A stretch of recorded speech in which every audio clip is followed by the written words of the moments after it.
Добрый день, уважаемые друзья!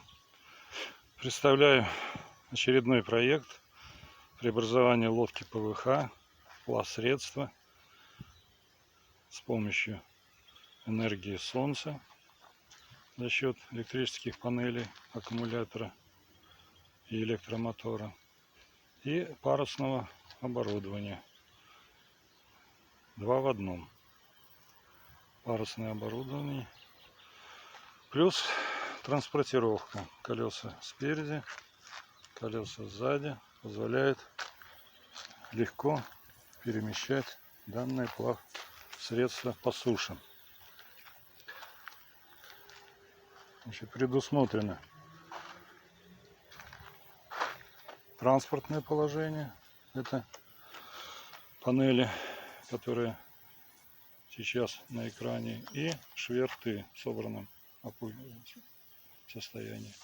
И в рабочем положении, когда панель повернута в сторону солнца, упор сделан с помощью весла, то есть без лишнего дополнительного оборудования, и шверты легко перемещаются из транспортного положения в рабочее, то есть вниз для бокового давления на воду, когда устанавливается парус. Парус стандартный,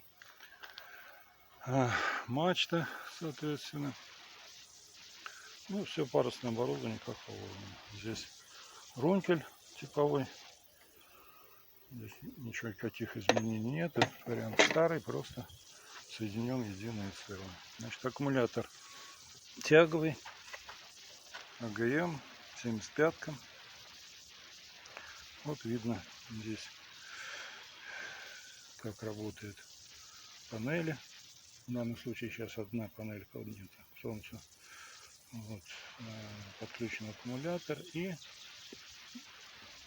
3 точки говорит о том, что аккумулятор почти заряжен. Немножко постоит и загорится 4-я точка. То есть зарядка будет произведена за счет энергии солнца. Вот это все установлено на сиденье, которое устанавливается, закрывается. Ну и, соответственно, для перемещения используется электромотор. Пятискоростной, для данного транспортного средства вполне эффективный.